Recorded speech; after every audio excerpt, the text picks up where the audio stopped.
আমার প্রিয় ক্লাস 9-এর ছাত্রীরা, আমি তোমাদেরকে প্রথম অধ্যায়টা শুরু করেছিলাম আমাদের পারিপার্শ্বিক পদার্থ। তো এখানে আমরা পড়েছি পদার্থ কী দিয়ে তৈরি, পদার্থের কণাগুলোর বৈশিষ্ট্য কী, এবং কিভাবে আমরা টেম্পারেচার উষ্ণতা পরিবর্তন করে কিভাবে আমরা পদার্থকে তার অবস্থার পরিবর্তন করতে পারি, কঠিন থেকে তরল, তরল থেকে গ্যাস। এগুলো হচ্ছে কি আমার উষ্ণতার পরিবর্তন করে হয়। এখন আমরা পড়ব সেটা হচ্ছে চাপ পরিবর্তন করলে কি হয়, চাপের প্রভাবে পদার্থের অবস্থার কি পরিবর্তন হয় সেটা পড়ব আমরা এই টপিকে। ঠিক আছে? তো দেখো, যখন আমরা কোনো একটা গ্যাসের মধ্যে বা যে কোনো ধরো তোমার চাপ প্রয়োগ, চাপ মানে কি, চাপ জিনিসটা কি প্রথম বোঝো তোমরা। চাপ মানে কি, কিছুকে চাপ দেওয়া, যেটা তোমরা সাধারণভাবে বোঝো সেটাই চাপ, মানে বল প্রয়োগ করা। একক ক্ষেত্রফলের উপরে যে বল প্রয়োগ করা হয় তাকেই বলা হয় চাপ। তো এখন দেখো, চাপ প্রয়োগ করলে কি হয়। চাপ প্রয়োগ করে আমরা সিলিন্ডারে যখন কোনো গ্যাস থাকে তাকে আমরা সংকুচিত করতে পারি আমরা চাপ প্রয়োগ করে। চাপ প্রয়োগ করলে কি হয়, আমাদের পদার্থের যে কণাগুলো আছে সেগুলো আরও কাছাকাছি এসে যায়। তাহলে চাপ প্রয়োগ করে আমরা কঠিন পদার্থকে খুব একটা কিছু করতে পারবো না, কারণ তাদের কণার মাঝের ফাঁকটা কম, তোমরা আগে পড়েছ। তরলের ফাঁকটা একটু অল্প বেশি, কিন্তু গ্যাসের মধ্যে কণাগুলোর অনেক ফাঁক থাকে, অনেক ছড়ানো থাকে গ্যাসের কণাগুলো। কাজে গ্যাসকে আমরা কি করতে পারি, যখন বেশি চাপ প্রয়োগ করব তখন গ্যাসের কণাগুলো খুব পাশাপাশি এসে যায়, ঠিক আছে, সংকুচিত হয়ে যায়। চাপ প্রয়োগ করে আমরা পদার্থের কণাগুলোকে কাছাকাছি আনতে পারি। তার মানে কি, চাপ প্রয়োগ করে আমরা পদার্থকে সংকুচিত করতে পারি। এখন দেখো, উচ্চ চাপ প্রয়োগ করে এবং উষ্ণতা কমিয়ে দিই যদি আমরা, তাহলে একটা গ্যাস কি হয়ে যায়, তরল হয়ে যায়। গ্যাসকে আমরা উচ্চ চাপে এবং কম উষ্ণতায় কি করতে পারি, গ্যাসকে আমরা তরলে রূপান্তরিত করতে পারি। কথাটা মনে রাখবে, প্রশ্ন আসে এখান থেকে যে উচ্চ চাপে এবং কম উষ্ণতায় গ্যাসকে আমরা কি করতে পারি, তরল করে নিতে পারি, তরলীকরণ হয়।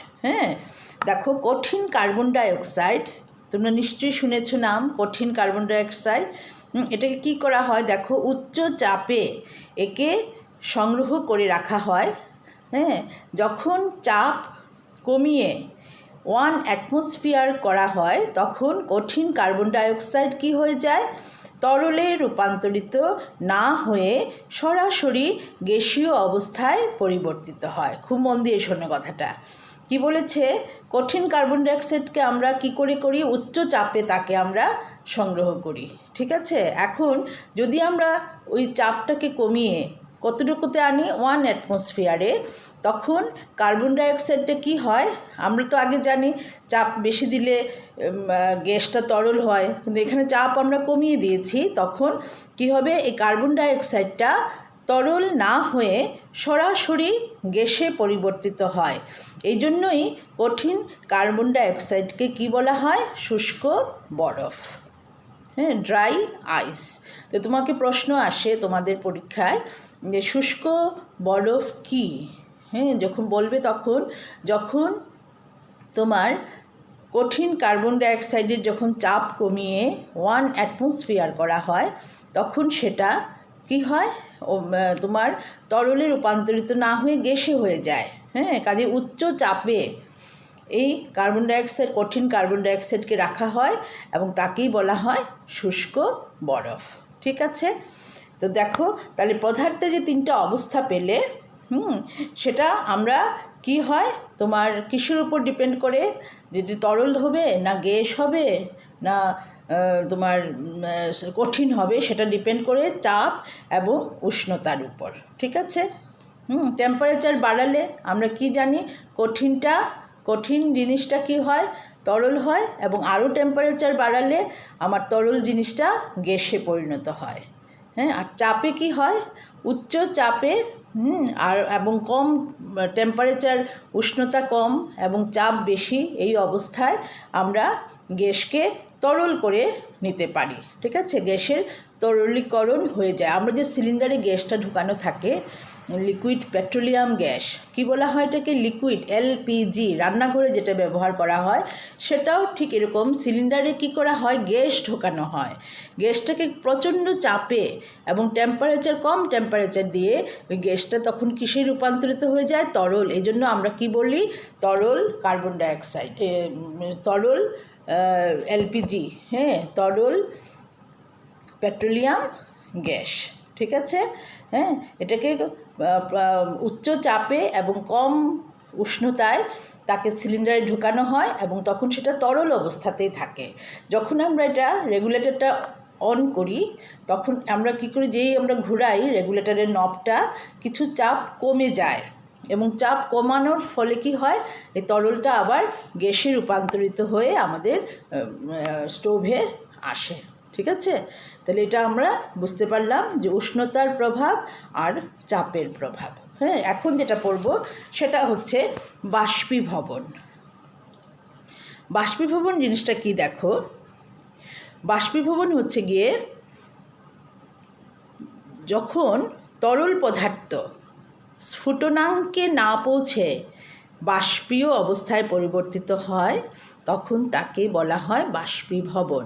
দেখো, আমরা জল যখন ফোটাই তখন এটা ফুটতে ফুটতে এটা বাষ্প হয়ে যায়, কিন্তু কাপড় যখন শুকাই, কাপড়ে জল থাকে, খুব খেয়াল করবে, কিন্তু এটা সূর্যের তাপে, এটা কি তোমার স্ফুটনাঙ্কতে আসছে নাকি, না। হ্যাঁ, তো সূর্যের তাপে বা এমনিতেই ড্রাই ওয়েদারে কি হয়, কাপড়ের জলগুলো শুকিয়ে যায়। এটাকে তুমি কি বলবে, বাষ্পীভবন হয়েছে। হ্যাঁ, এটা তোমার স্ফুটনাঙ্কে যাওয়ার আগেই সেটা বাষ্প হয়ে যাচ্ছে। হ্যাঁ, এটা হচ্ছে বাষ্পীভবন, ইভাপোরেশন। ইংলিশ ওয়ার্ডগুলো তোমরা অল্প অল্প জানবে। হ্যাঁ, বাষ্পীভবনের ইংলিশটা কি, ইভাপোরেশন। তো তোমরা কি বাষ্পীভবন বললে কি বলবে তোমরা, যে কোনো তরল পদার্থ তার স্ফুটনাঙ্কে না পৌঁছেই বাষ্পে পরিণত হওয়াকেই বাষ্পীভবন বলা হয়। এখন দেখো, বাষ্পীভবন কিসের উপর নির্ভর করছে, মানে তার গতিটা, বাষ্পীভবনের হার, মানে কতটুকু বাষ্পীভবন হবে সেটা ডিপেন্ড করছে কিছু কারকের উপর। সেগুলো হচ্ছে গিয়ে, প্রথম তোমার 4টা কারক আছে। প্রথম হচ্ছে পৃষ্ঠকালি। পৃষ্ঠকালি বোঝো, যে কতটুকু এরিয়াটা খোলাভাবে আছে, উন্মুক্ত আছে। তুমি দেখো, তোমাকে খুব ইজি করে বুঝিয়ে দিই। ধরো, কাপড় ধুয়েছো, একটা শাড়ি ধুয়ে তুমি এটা দলা মোচা করে রশিতে মেলে দিলে, আর আরেকটা শাড়ি একই রকমভাবে ধুয়ে তুমি এটাকে টান করে মেলে দিলে। তো তুমি বলো তো কোনটা আগে শুকাবে?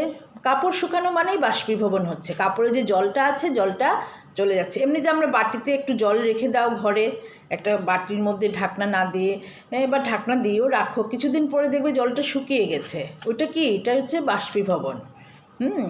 তো তোমরা তো কাপড় আমরা বললাম, কেউ একজন কি করলো, কাপড়টাকে রশিতে দলা মোচা করে দিয়ে দিল, আর কেউ একজন এটাকে সুন্দর করে মেলে দিল। তো তোমাদের কমন সেন্স কি বলে, কোনটা আগে শুকাবে? হ্যাঁ, শুকাবে কোনটা, যেটাকে টান করে মেলে দেওয়া হয়েছে ওইটা আগে শুকাবে, আর যেটা দলা মোচা করে দেওয়া হয়েছে সেটা ভালো করে শুকাবে না, শুকালেও দেরিতে শুকাবে। কাপড় শুকানো মানে, আমি আবারও বলছি, কাপড় শুকানো মানে কাপড়ের মধ্যে যে জলটা ছিল সেটা বাষ্পীভবন হয়ে যাওয়া। কাজে আমরা দেখলাম যেটা টান করে মেলা সেটা তাড়াতাড়ি শুকিয়ে যাচ্ছে, তার মানে ওইখানে বাষ্পীভবনটা তাড়াতাড়ি হচ্ছে। আর যেটা দলা মোচা করে দেওয়া সেটাকে বাষ্পীভবন ওইখানে কম হচ্ছে। কেন হচ্ছে দেখো, যেটাতে আমরা টান করে মেলে দিয়েছি সেখানে তার পৃষ্ঠকালি মানে সূর্যের আলোতে পড়েছে একটা বড় একটা কালি। নিশ্চয়ই বুঝতে পারছো পৃষ্ঠকালি জিনিসটা কি। যেমন তোমার বইয়ের এটা হচ্ছে আমার পৃষ্ঠকালি, এটা কি বলা হয়? পৃষ্ঠকালি। আর দলা মোচা করে দেওয়া হয়েছে, সেখানে পৃষ্ঠকালিটা কি হবে? কম হবে না বেশি হবে? কম হবে। কাজে আমরা যে টান টান করে কাপড় দিয়েছি তার পৃষ্ঠকালি বেশি হওয়ার জন্য এখানে বাষ্পীভবনটা তাড়াতাড়ি হবে। একদম ক্লিয়ার হয়েছে? হ্যাঁ, এই একটা কথা মনে রাখবে, পৃষ্ঠকালি যত বেশি হবে বাষ্পীভবন তত তাড়াতাড়ি হবে। ধরো তুমি একটা প্লেটের মধ্যে জল নিলে, আর একটা তুমি ছোট্ট একটা বাটিতে জল নিলে, কয়েকদিন রেখে দিলে, দেখবে প্লেটের জলটা তাড়াতাড়ি বাষ্পীভূত হয়ে চলে গেছে, কিন্তু বাটির জলটা একটু কম বাষ্পীভূত হয়েছে। কেননা প্লেট খোলা, পৃষ্ঠকালি বেশি। হ্যাঁ, বেশি মানে জলের বেশিরভাগটুকুই তোমার আমার অ্যাটমসফিয়ারের সংস্পর্শে এসছে। হ্যাঁ, আর বাটিতে ছোট, তার মুখটা ছোট, তার পৃষ্ঠকালিটাও কম, কাজে ছোট বাটির জলটা দেরিতে বাষ্পীভূত হবে। কাজে পৃষ্ঠকালি যত বাড়বে বাষ্পীভবনের হারও তত বাড়বে। ক্লিয়ার?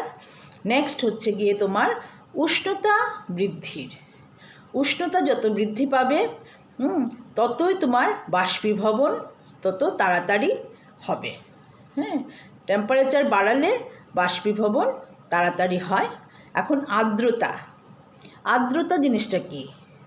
আমাদের বাতাসের মধ্যে জলের কণা আছে, তোমরা জানো তো। আর্দ্র হচ্ছে সেই বাতাস যে বাতাসে জলীয় বাষ্পটা বেশি আছে। বৃষ্টির দিনে কি হয়, আমরা বলি কি আজকে মেঘলা, ভীষণ আর্দ্র বাতাস।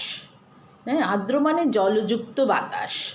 তো আর্দ্রতা যদি বাড়ে, মানে বাতাসে যদি জলের পরিমাণটা বাড়ে, তখন কি হয়? স্বাভাবিক কথা, সে অনেক জল বাতাসে আছে, সে আরও জল শোষণ করতে পারবে না, কাজে বাষ্পীভবনটা আমার কম হবে।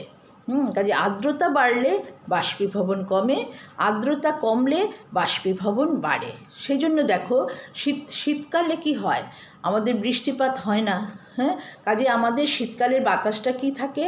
একদম শুষ্ক থাকে, আর্দ্রতা থাকে না। এই জন্য দেখো শীতকালে আমাদের শরীরে আমরা কি দিই? কিছু অয়েলি কিছু একটা দিই, লোশন দিতে লাগে, কেউ তেল দেয়, কেউ ক্রিম দেয়। হ্যাঁ, কেন দেয়? কারণ আমাদের বাতাসটা তখন ড্রাই থাকে এবং আমাদের শরীর থেকে ময়েশ্চারটা টেনে নিয়ে যায়। ঠিক আছে, আমাদের শরীরে যে জল আছে সেটা উল্টো ওরা নিয়ে যাচ্ছে। হ্যাঁ, এখানে বাষ্পীভবন হয়ে যাচ্ছে, আমাদের শরীর থেকে জলটা বেরিয়ে যায়, গিয়ে আমরা ড্রাই হয়ে যায়। কাজেই মেঘলা দিনে আমার বাতাসে আর্দ্রতা বেশি। হ্যাঁ, মেঘের জল বাতাস তো নিয়ে বেড়ায়, কাজেই মেঘলা দিনে আমার বাতাসটা বেশি জলযুক্ত। হ্যাঁ, আর শীতকালে আমার বাতাসটা তোমার শুষ্ক। কাজে শীতকালে কিন্তু আমার কাপড় তাড়াতাড়ি শুকায়। খেয়াল করবে তোমরা, আমরা ভাবি কি শীতকালে শুকাবে না, কিন্তু শীতকালে আসলে কাপড় তাড়াতাড়ি শুকায় তোমার গরমের মেঘলা দিন থেকে। হ্যাঁ, আচ্ছা, তারপর হচ্ছে তোমার প্রবাহমান বায়ুর গতির হার। যদি বাতাস থাকে স্বাভাবিক, তোমরা এই বাষ্পীভবনটা যখনই পড়বে, তোমরা কিচ্ছু না, তোমরা একটু মনে মনে চিন্তা করে নিও একটা কাপড় শুকাচ্ছে। হ্যাঁ, কাপড়ের কথাই ভিজা কাপড় শুকাচ্ছে, ওইটাই বাষ্পীভবন। ওইটাই মনে মনে চিন্তা করে তুমি সব আনসার নিজে দিতে পারবে, মুখস্থ করতে লাগবে না। তো বাতাস যদি থাকে, হ্যাঁ, খুব ফুরফুরে বাতাস দিচ্ছে, দেখবে ফটাফট কাপড় শুকিয়ে গেল। কাজেই তুমি কি বুঝলে? যদি প্রবাহমান বাতাসের গতি যদি বেশি হয় তাহলে আমার বাষ্পীভবন তাড়াতাড়ি হয়। হ্যাঁ, কাজেই আমরা 4টা কারক পেয়ে গেলাম বাষ্পীভবনের। বাষ্পীভবন কি আমি আবারও বলছি, যখন তরল পদার্থ তার স্ফুটনাঙ্কে না গিয়ে বাষ্পে পরিণত হয় তখন তাকে বাষ্পীভবন বলে। যে স্ফুটনাঙ্কে না গিয়ে কথাটা না বললে কিন্তু তোমার আনসার ভুল। কারণ দেখো, যখন কাপড় শুকায় আমার জলের স্ফুটনাঙ্ক কত? 100 ডিগ্রি সেলসিয়াস। ওটা কি টাচ করা যায় নাকি? অনেক গরম। কিন্তু যখন কাপড় শুকায়, আমরা কি যত রৌদ্রেই শুকাই না কেন আমরা ধরে আনতে পারি। আমরা কি এটা অসহ্য লাগে নাকি? না।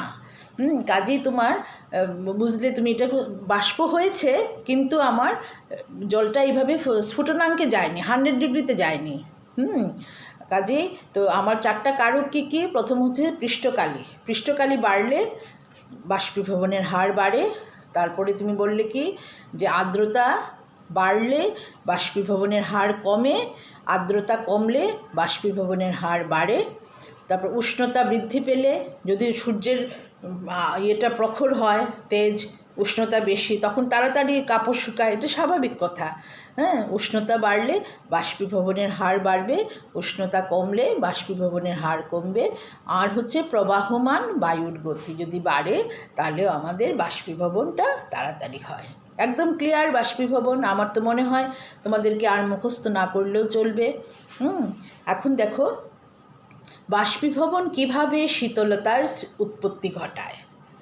হ্যাঁ, যেখান থেকে বাষ্প হয়ে যায়, হ্যাঁ, সেই জায়গাটা কিন্তু ঠান্ডা হয়। এটা খুব মজার। তুমি যখন গরমের সময় খুব ঘামি আমরা, হ্যাঁ, আমরা প্রচণ্ড ঘামতে ঘামতে তারপর কি দেখি, আমাদের শরীরটা ঠান্ডা হয়ে গেছে। খেয়াল করেছো কখনো? দেখবে খেয়াল করে। হ্যাঁ, গরমের সময় খুব ঘামলে দেখবে শরীরটা ঠান্ডা হয়ে গেছে। কেন? ঘামলে তো জল বেরোয়, তারপরে জলটা কি হয়, বাষ্পীভূত হয়ে যায়। জলটাকে লেগে থাকে নাকি তোমার শরীরে? অটোমেটিক শুকিয়ে যায়। ঘামের জলটা শুকিয়ে যায় কি না? অনেক সময় আমরা মুছি, বেশি ঘাম হলে রুমাল দিয়ে মুছি, কিন্তু না মুছলেও সেটা অটোমেটিক শুকিয়ে যাবে, তার মানে বাষ্পীভূত হয়ে যাবে। কিন্তু আমাদের শরীরটা কি হয়ে যায়? ঠান্ডা। এটা তোমাদের একটা কমন এক্সাম্পল দিয়ে বোঝালাম যে বাষ্পীভবন যেখান থেকেই হয় সেখানের কিন্তু তোমার টেম্পারেচারটা কমে যায়। ঠিক আছে? একটি দেখো তোমার বইয়ে কি লিখেছে, একটি উন্মুক্ত পাত্রে রাখা তরলের বাষ্পীভবন হতে থাকে। বাষ্পীভবনের সময় তরলের কণাগুলো শক্তি হারায়। ঠিক আছে? যখন বাষ্পীভবন হয় তখন যে তরলটা ছিল, জলই থাকুক আর যাই থাকুক, সেই তার কণাগুলো শক্তি হারায় এবং ফলে চারপাশ থেকে সমপরিমাণ শক্তি শোষণ করে নেয়। সে শক্তিটা অন্য জায়গা থেকে নিয়ে নেবে। হ্যাঁ, এই জন্য কী হয়, চারপাশ থেকে এভাবে শক্তি শোষণ করার জন্য চারপাশটা ঠান্ডা হয়ে যায়। শরীরে যেখান থেকে বাষ্পীভূত হচ্ছে সেখানে যে তরলটা আছে, তরলের কণাটার কি হয়, শক্তি হারিয়ে ফেলে, তো সে শক্তিটা কি হবে, আশপাশ থেকে নেবে, আর তাই জন্য আশপাশটা ঠান্ডা হয়ে যায়। ঠিক আছে? হাতের তালুতে কিছুটা অ্যাসিটোন একটা কেমিক্যাল আছে, তোমরা যেটা নেল রিমুভার হিসেবে ব্যবহার করো, করো না? নেল পলিশ ওঠানোর জন্য একটা লিকুইড ব্যবহার করো না? সেটা কি? সেটা হচ্ছে অ্যাসিটোন। ঠিক আছে? এটা একটা কেমিক্যাল, হ্যাঁ, অর্গ্যানিক কেমিক্যাল, সেটাকে বলা হয় অ্যাসিটোন। তো অ্যাসিটোনটা যদি তুমি হাতে রাখো, হাতের তালুতে, কীরকম লাগে? এটা স্পিরিট তো।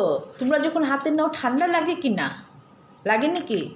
যখন রিমুভার দিয়ে যখন নেল পলিশগুলো উঠাও তখন নখের মধ্যেও তো ঠান্ডা ঠান্ডা লাগে, হাতেও ঠান্ডা ঠান্ডা লাগে। স্পিরিট না, এটা স্পিরিট জাতীয় জিনিস। কি হয়? ঠান্ডা লাগে। হ্যাঁ, হাতের তালুও চারপাশ থেকে অনেকগুলো শক্তি লাভ করে এবং বাষ্পীভূত হয়। এটাও সেম। হ্যাঁ, মানে অ্যাসিটোনটা বাষ্প হয়ে চলে যায়, তো তার কণাগুলো শক্তি হারায়, সে চারপাশ থেকে শক্তি নিয়ে কি হয়, নেওয়ার জন্য আমাদের হাতের তালুটা ঠান্ডা ঠান্ডা লাগে, নখে দাগালে নখটাও ঠান্ডা ঠান্ডা লাগে। এটা তাড়াতাড়ি বাষ্প হয়, বুঝেছ? তাড়াতাড়ি বাষ্পীভূত হয়ে যায় এবং তার কণাগুলো শক্তি তাড়াতাড়ি হারায়, সে তাড়াতাড়ি চারপাশ থেকে শক্তি নিয়ে নেয় এবং চারপাশের শক্তি চলে গেলে ঠান্ডা হয়ে যাবে। ফলে হাতের তালুও ঠান্ডা হয়ে যায়। ঠিক আছে? এখন দেখো, রোদে ঝলমল গরম দিনের শেষ বেলায় যদি ছাদে বা সামনের খোলা জায়গায় জল ছিটাই তাহলে কি হয়? রোদে কি বলছে, ঝলমল গরম দিনের শেষে বিকেলবেলা, হ্যাঁ, তখন বা খোলা জায়গায় যদি আমরা জলের ছেটা দেই তখন আমরা কি হয়, আমরা ওই জায়গাটাকে ঠান্ডা করে ফেলি। হ্যাঁ, আমরা যখন প্রচণ্ড গরম থাকে, বাইরের অন্য দিল্লির মানুষরা কি করে, এত গরম থাকে, ওরা ছাদের মধ্যে বিকেলবেলা জল দেয়। হ্যাঁ, ওয়ালে জল ছিটিয়ে দেয়। সবার ঘরে তো আর এসি নেই, তো প্রচণ্ড গরমে ওরা বিকেলবেলা সন্ধ্যার পরে তোমার ছাদে জল দেবে, ওয়ালের চারপাশে জল ছিটিয়ে দেবে। কেন? এত গরম থাকে ছাদ, যখন তুমি জল ছেটাবে জলটা চট করে বাষ্পীভূত হয়ে যাবে। তো জানো তোমরা, জলটা বাষ্পীভূত হচ্ছে মানে কি, জলের কণা শক্তি হারাচ্ছে, সে শক্তিটা কোত্থেকে নেবে? চারপাশ থেকে নেবে, তখন চারপাশটা ঠান্ডা হয়ে যায়। এই জন্যই গরমের শেষবেলায় আমরা ছাদে জল ছিটাই, ওয়ালে টোয়ালে জল ছিটাই। হ্যাঁ, আচ্ছা দেখো, বাষ্পীভবনের ফলে যে শীতলতার সৃষ্টি হয় তা বোঝার জন্য দৈনন্দিন জীবন থেকে আরও কয়েকটি উদাহরণ তোমরা উল্লেখ করতে পারো। যেমন আমি বললাম, ঘাম হলে আমাদের শরীরটা ঠান্ডা হয়ে যায়, এটা আমরা দৈনন্দিন জীবন থেকে বলছি। হ্যাঁ, যে বাষ্পীভবনের ফলে আমরা শীতলতার সৃষ্টি হয় সেটা আমরা বুঝতে পারি। ক্লিয়ার? বাষ্পীভবনের ফলে শীতলতার সৃষ্টি হয়। গ্রীষ্মকালে দেখো আমরা কেন সুতির জামা কাপড় পরিধান করি? গরমের বেলা কি হয়, প্রচণ্ড ঘাম হয়। যদি আমরা সিনথেটিক কাপড় ব্যবহার করি সেই ঘামটা সে শোষণ করতে পারে না। কিন্তু সুতি থাকলে কি হয়, সুতির নিজস্ব একটা ধর্ম আছে, সে তাড়াতাড়ি জল শোষণ করে, মানে কি বাষ্পীভবনটা তাড়াতাড়ি হয়।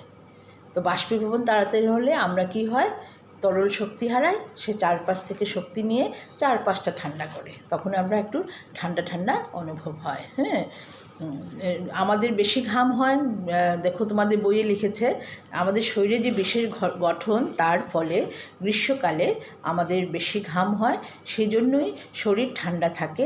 আমরা জানি যে বাষ্পীভবনের সময় তরল পৃষ্ঠের কণাগুলো চারদিক থেকে বা শরীরের বহির্ভাগ থেকে শক্তি লাভ করে এবং বাষ্পীয় অবস্থায় পরিণত হয়। বাষ্পীভবনের লিনতাপের সমপরিমাণ শক্তি শরীর থেকে শোষণ করে নেওয়ার ফলেই শরীর ঠান্ডা হয়। সুতির কাপড়ের জল শোষণ করার ক্ষমতা বেশি, ফলে ঘাম কাপড়ে শোষিত হয় এবং ব্যাপ্ত হয়ে পড়ায় সহজেই বায়ুমণ্ডলে বাষ্পীভূত হতে পারে। এই প্যারাটা তোমাকে সুন্দর করে লিখতে হবে, বুঝে গেলে মুখস্থ করতে হবে না। সুতির কাপড়ের জল শোষণ করার ক্ষমতা বেশি, কাজে ঘাম হলে সেটা শোষণ হবে বেশি, বাষ্পীভবন তাড়াতাড়ি হবে এবং বাষ্পীভবনের ফলে শীতলতার সৃষ্টি হয়।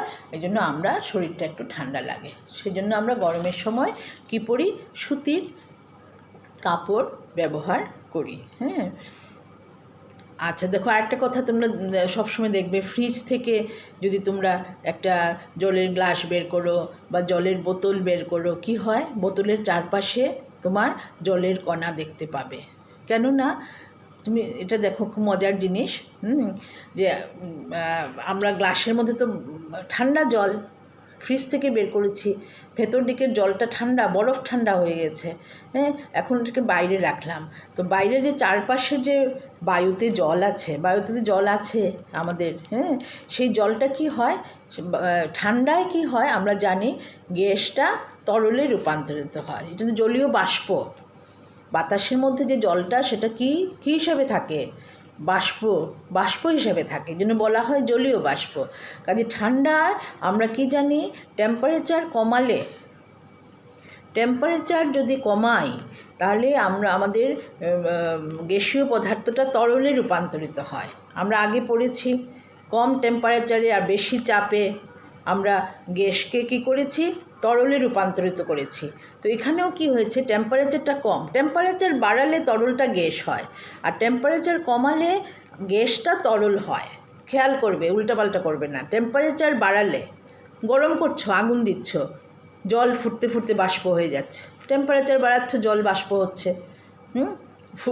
গ্যাস হয়ে যাচ্ছে। হ্যাঁ, আবার যদি টেম্পারেচার কমাও, আমরা যে একটা ঢাকনা দিয়ে যদি তুমি ঢেকে রাখো, একটা ইয়েতে দেখো খুব মজার, কেটলি একটা বসালে আগুনে, কেটলি তো দেখো মুখ আছে, হ্যাঁ, কেটলির তো জল ফুটছে, এখন ওই মুখটার মধ্যে, কেটলির মুখের মধ্যে তুমি একটা প্লেট রেখে দাও, দেখবে প্লেটের মধ্যে জলের কণা বা ঢাকনি, তুমি দেখবে তুমি একটা কিছু দুধ জাল দিয়েছো, গরম দুধ জাল দিয়ে তুমি ঢেকে রেখেছো ঢাকনা দিয়ে, একটু পরে যাও, ঢাকনা ওঠাও, টপ টপ করে জল পড়ছে।